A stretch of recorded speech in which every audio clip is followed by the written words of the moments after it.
When Alma, a respected professor at an elite university, is confronted with a crisis that involves an accusation by one of her most promising students against one of her closest colleagues, it sets everything on a spiral, and as she struggles to course correct, the broader ramifications for her personal and professional lives opens up old wounds and uncovers old secrets that threaten to derail Alma's future. It is a battle of intellect, class, politics and gender that challenges people's loyalties fueled by preconceptions in Luca Guadagnino's tense drama After the Hunt.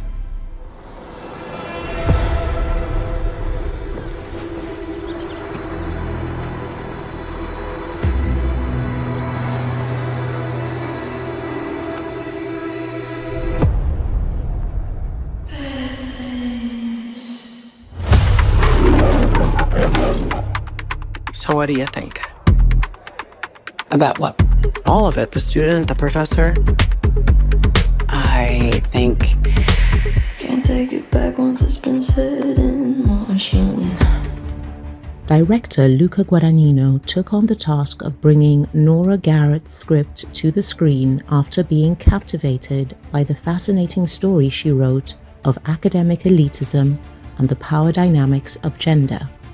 It was a project that Luca was able to bring to fruition after Julia Roberts signed on as his leading star. He also credits her with being instrumental in making the process an enjoyably collaborative experience as she breathed life into his nuanced interweaving of the different themes being tackled in the film. Judita DaSilva, Arise play Nigeria. Now, this film deals with themes around gender politics, socioeconomic politics, social consciousness politics. And as a result of that, I found that the character interplay, and particularly the dialogue, was always so loaded with subtext. So as the director, how did you figure out where to prioritize emphasis without losing the associated impact of all the other peripheral elements going into that? Thank you for the question, very thoughtful. When you make a movie, I think you start thinking in a sort of like bird's eye view about it. Whether you want to really get into the themes of the movie or the infrastructure of the movie, the way in which you want to make the spectacle play, still you have an immediate approach that has to be very wide. But once you start actually making the movie, it's a bit of a danger to keep having in mind the big picture, because then you start to kind of become confused. And I learned that when making films, basically.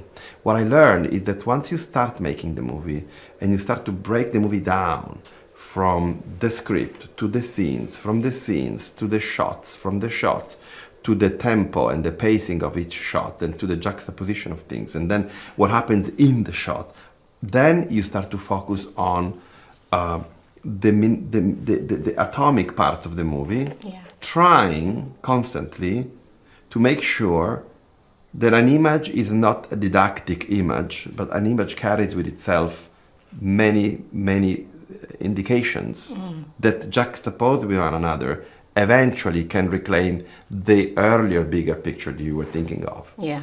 In these regards, for me, performance is always the first guideline and the space. And so for this movie in particular, I had always the concept of these people are performing, these people are struggling to have what they want and trying to get what they want, reflecting on what are the means to an end that they have to apply to get what they want. Yeah. So there is a dissonance between this performance they make and what they are inside. Yeah. A lie, if you want. So there was always this kind of dynamic that I was thinking of. She mentioned a favorite teacher of hers, a mentor. This person was less than supportive when she came forward. You know I love to rub it in like lotion. So are you gonna tell me why this is not true? Everything about this feels like a cliche. She's exploiting this shallow cultural moment. I used to think I could rely on myself, that I could trust my instincts about people, about myself. Now, I'm not so sure. I support whatever you choose. A reporter approached me. Don't tell your story to someone who just wants to turn it into something they can sell. That's your logic? I mean, that's just so... She couldn't. After the Hunt revolves around a lead character, Alma, whose ambiguities, while unsettling, make her all the more intriguing. And Luca Guadagnino knew the role required an actress that could captivate and not alienate an audience, no matter how atypical Alma might be. And that was Oscar-winning actress Julia Roberts, whose portrayal of the complex character that is Alma highlights a woman that is difficult to read and yet fascinating to watch. My first question is for Julia. So, until the latter part of the film, Alma is presented as this woman who is highly intelligent but emotionally closed off, morally questionable, and with a backstory that's obscure. And although she's a conundrum to us, we see her as the central figure around with a symphony of complex characters orbit. So for you, when you're presented with this character, how did you figure out the tone for your depiction of her so that even if as audience members we struggle to find an emotional connection, we're still fascinated enough to commit and invest in finding her character progression? First of all, that was the most eloquent question that has been presented so in a fortnight of questions. My gosh, so wow. Well done. My mom will be so happy to hear that. Your mom should be very happy with it is that. going to be lit in my house Yes. when she hears that. Really beautiful. You know, that is the crux of the biscuit entering into Alma, is all the ways that she performs and all the ways that she wants to be perceived with her colleagues, with her students. I mean, some of my favorite scenes are really, no offense, really the scenes with Frederick, just because there's the least amount of shielding that goes on in that relationship. Yeah. And I think that relationship allows a glimpse for the audience into some of the softer underneath of Alma and what is to come and be revealed later in the film. Going head-to-head with Alma in the battle of female will that unfolds in this film is the character of Maggie, young, driven, ambitious, but also plagued by an identity crisis of compounded origin.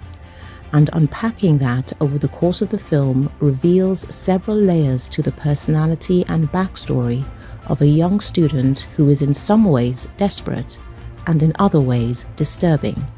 A blend of characteristics played captivatingly by the Golden Globe and Emmy Award-winning star of the hit series The Bear, Nigerian-American actress Ayo Edebiri. And for you, Ayo, when I watched the film, I really struggled with your character. And I couldn't figure out why until I reread the transcript of the New York press conference where you said, I asked Luca, why does Maggie have no black friends? And he said, that's intentional. And I was like, I get it. Because I've encountered Maggies in my life. Yes. So Yes. Luca inadvertently tapped into a very potent schism that's specific to the black experience in the West. How much did you draw on that emotional reservoir to refine your interpretation of Maggie? I think hugely. There was another word that Lucas said when we were having conversations that was displaced. I think understanding Maggie, not just as a transracial adoptee, which is definitely a huge part of that psyche, but also her own internal displacement and the things, I think the way that she chooses to operate throughout the world, which is very considered and very calculated on one hand, but is also very raw, because I think there's a lot of processing that she hasn't done and can't do because it will sort of reveal too much pain.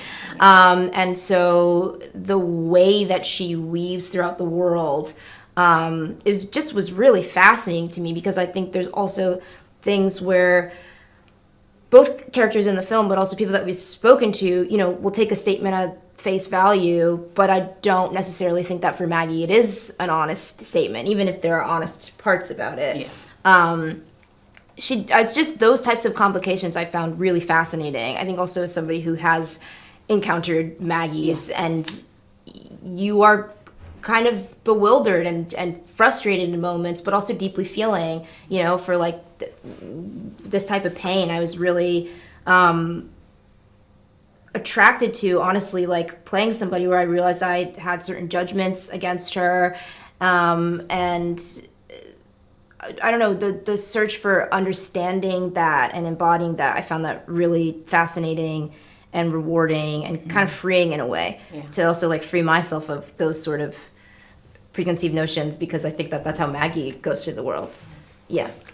Brilliant film, and I felt like there should be a separate movie of the Alma and Maggie Chronicle. So brilliant, brilliant. Thank you so much. Oh my gosh.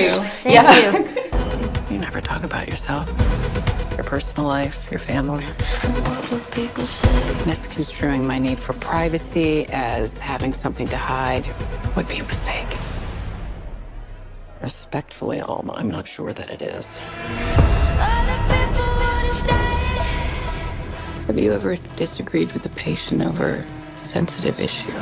When did offending someone become the preeminent cardinal sin?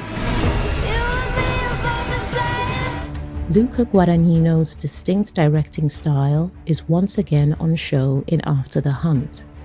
As seen in his previous films like Challengers, starring Zendaya, or Call Me By Your Name, starring Timothée Chalamet, Luca balances drama and tension with carefully orchestrated pacing.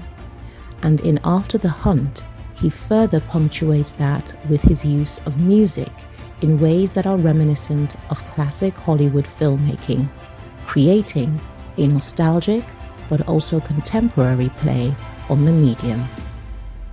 One thing I was also very struck by was your application of what is sometimes a very jarring musical score for scenes where there's tension or conflict or suspense.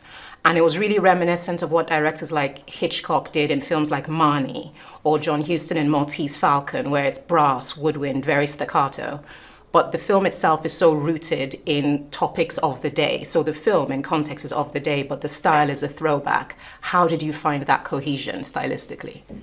I think you said it all. I think that definitely I am somehow creating my work in the realm of cinema, and of course Hitchcock and Huston are two paramount. I think the idea of contrast is very beneficial for a movie. Yeah. You mentioned the concept of staccato, and I like that because in a way, it by breaking the surface, it allows you to understand what the surface is about.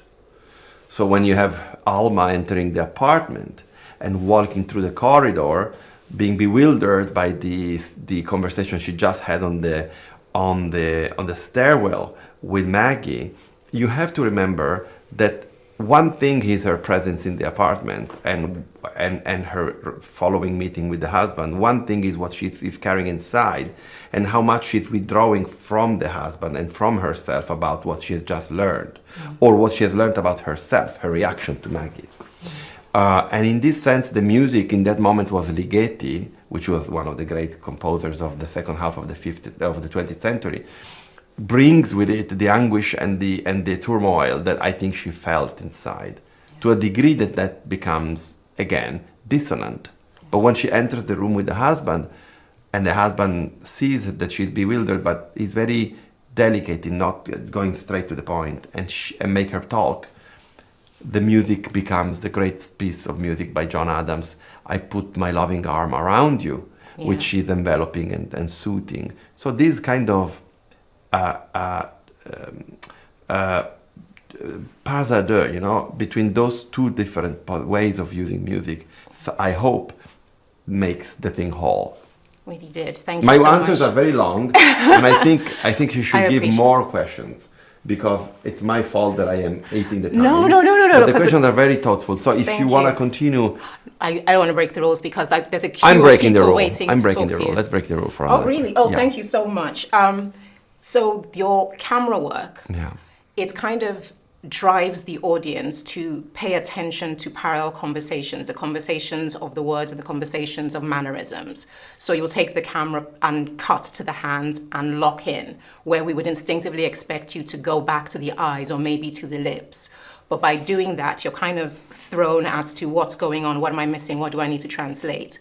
So when you chose to make that choice visually, did you worry that you might lose the audience because they're so thrown off, but still when we watched it, it still works? As a filmmaker, I have the privilege of working with amazing producers, amazing financiers.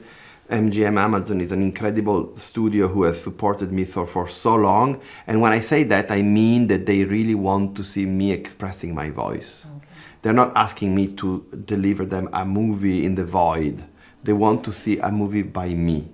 In this sense, I never think, oh, okay, this choice might lose the audience. I hope that the movie I make, even if they can be somehow polarizing at time, but maybe not, they can stand the proof of time and live in the imaginary of people for a long time. In this sense, I think that to be patient as a filmmaker and as an audience member, and to try to thread all the things together, it's gonna be always a greater payback than being given something that you are spoon-fed by. Thank you very much. I appreciate it. Thank you so much. All that is inevitable. It's your courage that's gonna inspire other people in pain. I'm trying to help you. You don't know anything about me. Whose fault is that? You are not entitled to any information about me in my life. So what is right? What could make you happy? You're scared that we're gonna think less of you if it isn't perfect. Should I build a world for you that has all the edges rounded out? I have a right to these spaces. Had your chosen cell with niceties and trigger warnings. I am a desperate man, absolutely desperate. I almost feel bad for him. You should be ready. Ready for what?